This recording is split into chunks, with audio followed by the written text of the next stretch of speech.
Hey there, folks who aren't fans of Prince Harry's antics. It's your friendly The King YouTube channel bringing you the latest scoop. Imagine my surprise when I spotted Harry popping up at the NFL Honors in Las Vegas on February 8, 2024. This was right after his visit to his dad, King Charles, back in the UK. Despite everyone's grumbles about him bothering his unwell father, there he was, hurrying to make it to the NFL Honors Awards, and what do you know? He even went ahead and presented the Walter Payton Award for the Man of the Year 2023. Classic Harry, always keeping us on our toes.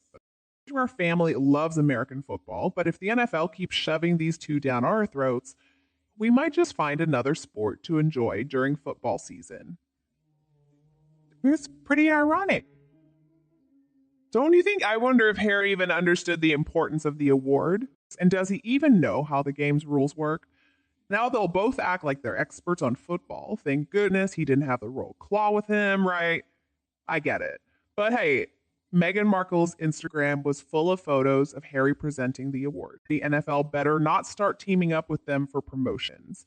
They'll probably get backlash. Lots of Americans can't stand them and leave it to Harry to be a clown and joke about rugby and American football. He said the US stole rugby from them. Funny how he talks about stealing. It's pretty ironic considering Harry and Meghan swiped the Queen's precious nickname. Little Lily must not be too thrilled about that. They've got 0 charisma, but 100 cringe. And it was painfully obvious that Meghan wasn't invited. Always the same with the prince and his wife, constantly trading off their royal titles. When will it ever stop? What a shame that the NFL couldn't find someone more deserving to present that award than a hired clown. Their thick-skinned appearances just keep coming, with Harry and Meghan jetting off to Canada for meetings about the Winter Invictus Games.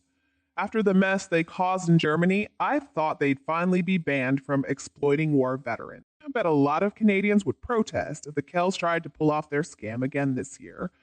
How will the ginger grifter be welcomed at Whistler? I hope the residents will protest loudly and start a petition. He finally resigned after facing pressure to step down due to his negligence towards the atrocities committed by his rangers against the locals. These people have been hunting for food for generations. Yet he turns a blind eye while they suffer. Instead of providing support, he allows them to be punished for trying to feed their families.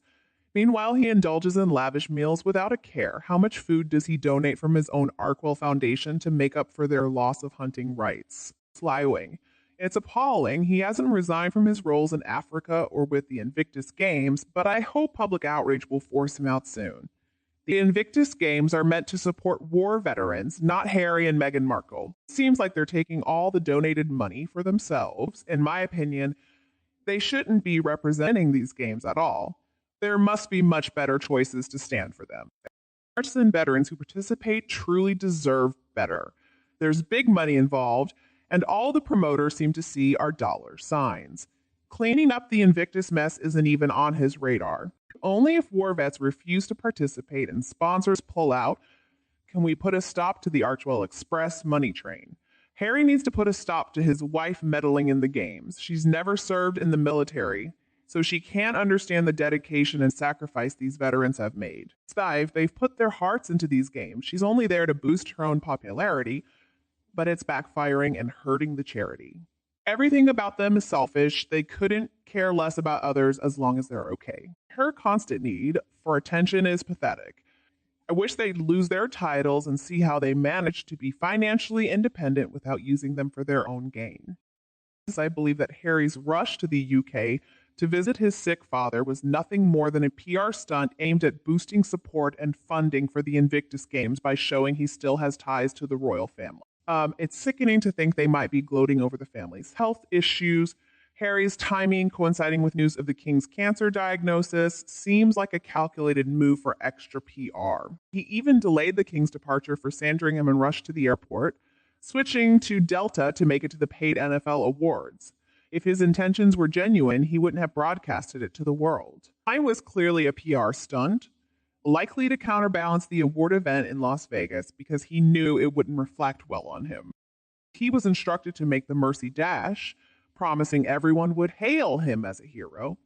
But now people are starting to see through his facade once again, realizing what a hateful little person he truly is. And let's not forget about Africa. There's still not a word on that front.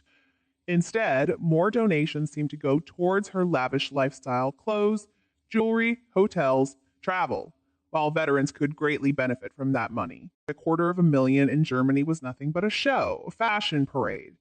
How can anyone still support them?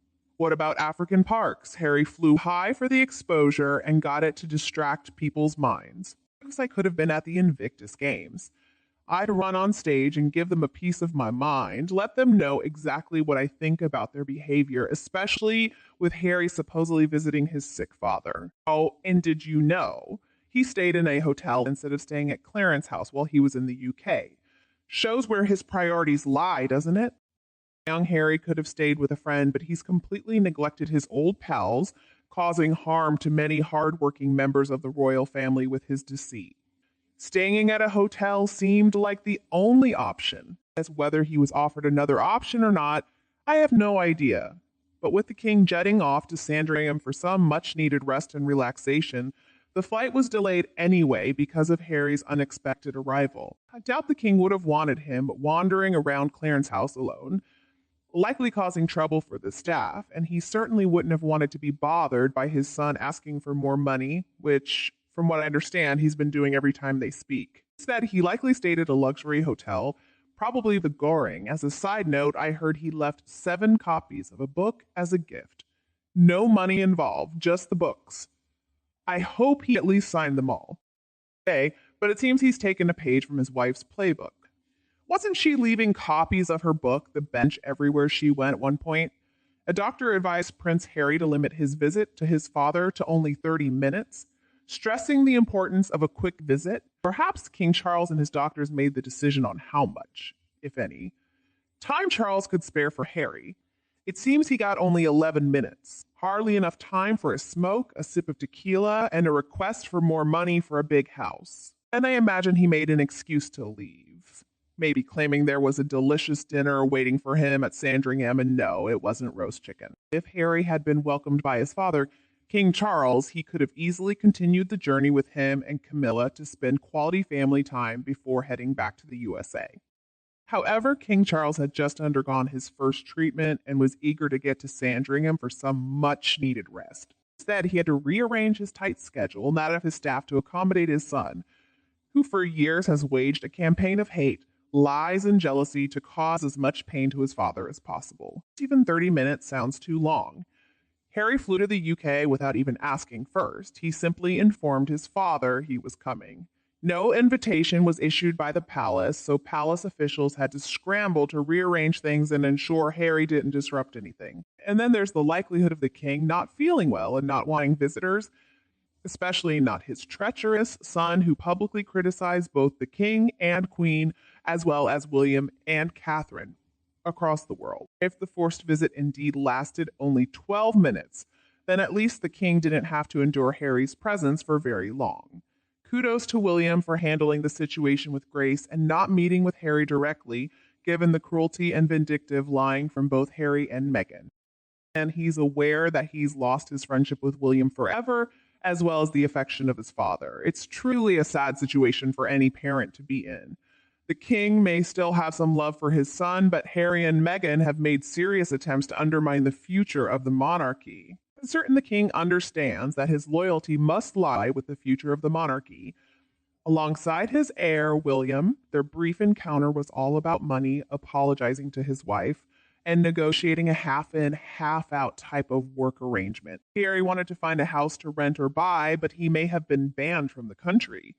His security concerns are no longer a priority, and the family stays away. He's not allowed to bring them. It was during this time that Harry wanted his dad to speak with his wife over the phone. It was a dead end. Instead, Harry was asked to leave because his dad had an appointment. Then he left without a police escort on his own, with no plans to return. No pardon was asked for or given to him, the traitor, just like you. I'm sure he's about Meghan's plan for Harry. He was instructed to ask for money and an apology to her supreme, majestic highness. Narcissists can't see what they've done wrong, only your errors. It's ironic that this witch didn't directly visit the king, but instead requested a phone call. Felt like a slap in Harry's face. If it was just a simple question, why did he make the effort to come back? In today's era, connecting with someone is so easy, just like how our world got through the COVID lockdown. But Harry said no. He needs to be physically present to serve his accompanying purposes. They again wanted to talk to the king on the phone. He better watch out for everything they do, because that joke of theirs might have caused the Jamaica flight incident and the racist accusations. She's not going to stop causing trouble. The Montecito duo may have made millions from their treacherous interviews, documentary, and book, but in doing so, they've severed their ties back to the UK. Why did Harry fly 5,000 miles to Clarence House to be with his father for just 30 minutes? Some reports stretch this to 45 minutes. It now appears that a palace official informed Harry that an announcement was imminent regarding King Charles's cancer diagnosis. Some reports claim that Charles himself called Harry. If this isn't blurred, some are alleging that the palace told Harry that his father was receiving treatment and there was no need for him to be concerned. As an intriguing rumor circulating within the royal household suggests that Charles made it clear to Harry that he shouldn't come to Clarence House. There was no need for it. No invitation was extended to him. So, what was it all about? Camilla will never forgive Markle and her husband for insulting her and the royal family every time they release a book or speak with Oprah Winfrey. The same sentiment goes for Prince William. Harry's attacks on Catherine are vile, and William is determined to make him pay for it. So why did Harry fly over to the UK? Was he instructed to take a flight? The actress has seen everything fall apart in the US. She knows she can't function without being closely attached to the royal family. She needs to maintain a connection with the family she dislikes in order to keep the dollars rolling in.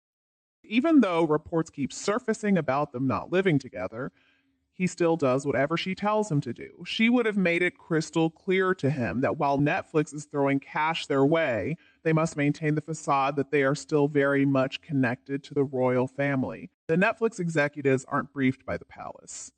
They can only rely on what the actress tells them.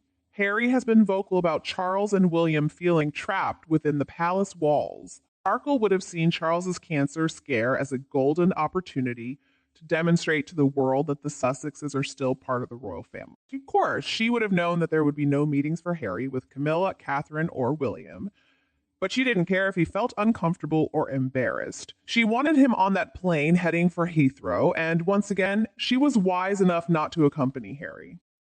Chief royal schedules are meticulously planned. Charles and Camilla were set to fly by helicopter to Sandringham. Charles's mother became queen when her father died on February 6, 1952. The late queen always made the same helicopter flight to Sandringham to spend some time. Remembering and reflecting on her father's life, Charles was about to make the same trip when he heard that Harry's plane had taken off and he was heading for Clarence House. How long could the king and Queen Camilla wait? The helicopter was ready, the crew on board performing pre-flight checks, when the ginger-haired Harry knocked on the door. I initially thought it was a summons to ensure Harry was informed, perhaps even made to sign an agreement not to reveal any private medical information about his father or Catherine. Harry got a hurried few minutes of Charles's time. Then he was out the door, not invited to stay for a couple of days. He's not even offered lunch, dinner, or accommodation. A cup of tea and a biscuit speaks volumes. Harry is 100 persona non grata in the royal family. Meghan may or may not have been behind getting him on a plane, but it's still backfired. It occurred to me that Harry leapt on a plane thinking it could bring reconciliation, offering to come home and leave Meghan once and for all. If he thought that, it didn't work either. What that fly must know, he thought this might be the time he didn't go back or start the process. He needs to get away from her and work in the African bush, far away from cameras or microphones. Indeed, Meghan changed history when she trapped the spare. Harry could have been William's right-hand man, a beloved figure living a life of comfort, but no one can change the past. Harry is probably filled with regret as he naively falls into Meghan's trap. He believes that his wife acts, looks, and reminds him of his mother, as she's unable to be there. Then his wife steps into the job. He has mother issues, sexual addictions, drug addictions, and alcohol abuse. He's unable to leave her due to his dependency issues. It's both of them who need each other. Right now, there's money involved in the court case of suing the family for his fair share. Maybe Meghan also needs him unless there's another man, which is to be won in a clean break from her third husband. She leaves with a new man, a billionaire too, yet she's the mastermind behind all the planning. Harry is Meghan's meal ticket and key. Without him, she has nothing. She would be just another failed middle-aged D-list actress with a couple of kids and a divorce she loses. There's no big payout coming. She has spent the majority of her inheritance on Harry. A divorce won't make the royals dip into their bank accounts. They weren't foolish enough to marry the pathetic, greedy American. Harry is unemployable, lacking skills. She may find herself paying him alimony, and any man with a bank account she'd need to replace Harry with would already know what a bad deal that would be.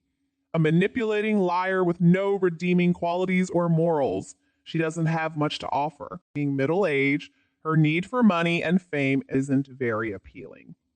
Potential partners would also be aware she's not a supportive wife, seeing what she did with Harry, turning him into an object of ridicule. If she remarried, she would lose. The titles near her are decent. Both people are as bad as each other. Though Harry without her will still live in luxury and lack nothing, he'll no doubt be much happier out of the public eye. She needs to be cautious. Harry won't just wake up and leave. Meghan won't be divorcing that dimwit anytime soon. I believe Meghan will never let go of Harry. He's too valuable with his royal connection and her now royal children.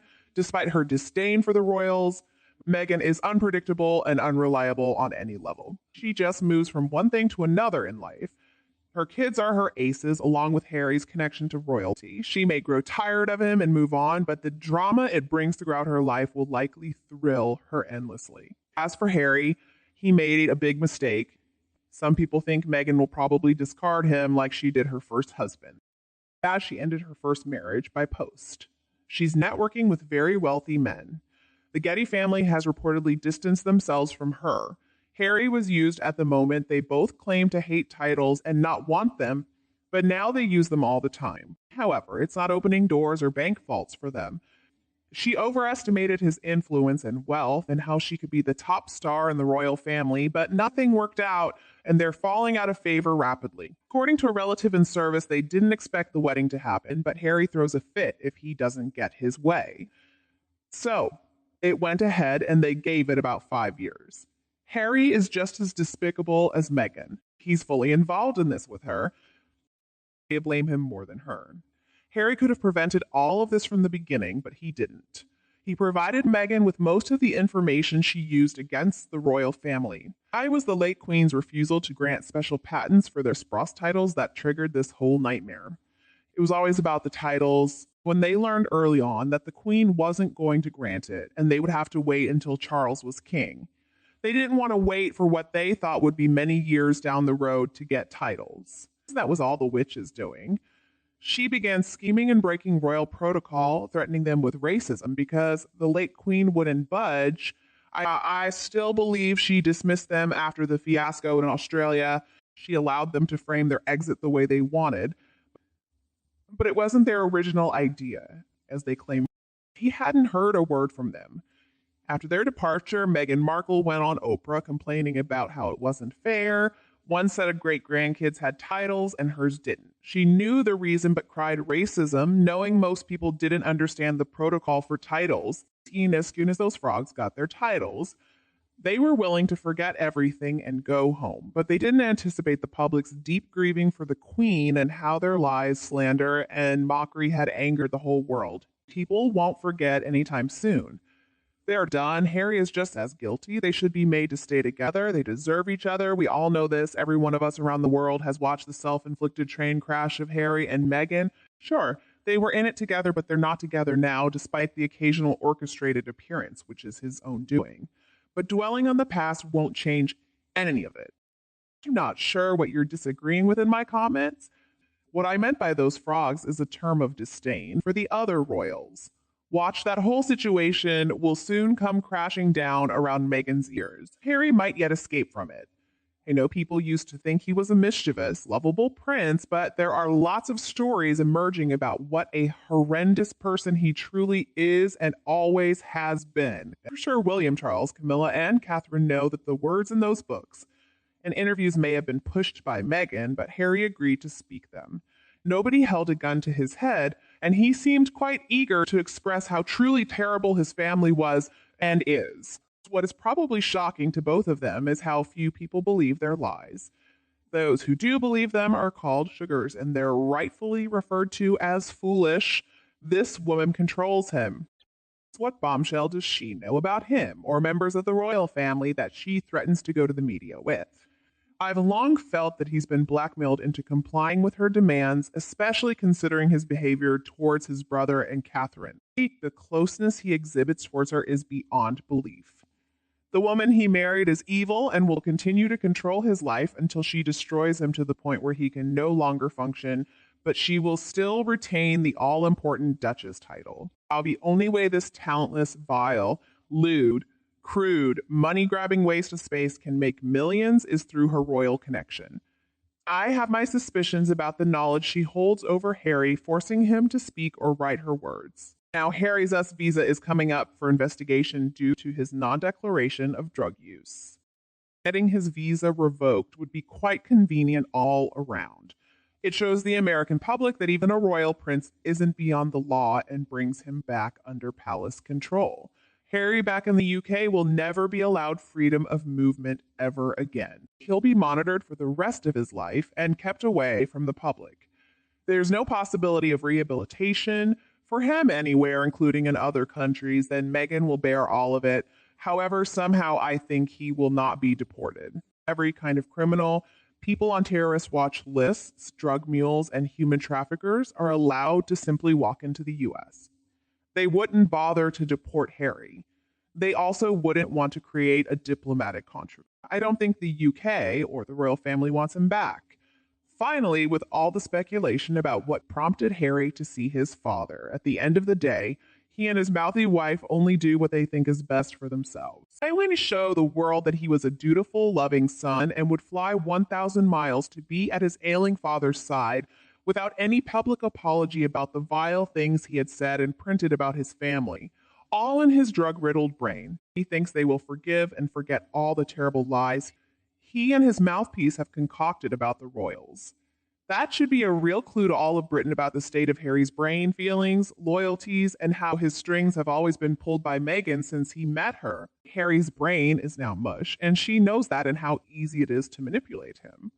Now that also brings us to the end of this video. What do you think about this video? Please comment to let us know your views if you like. Please support us by liking and sharing. Don't forget to subscribe to the King YouTube channel. Promptly watch the latest videos. Thank you for listening. Goodbye and see you later.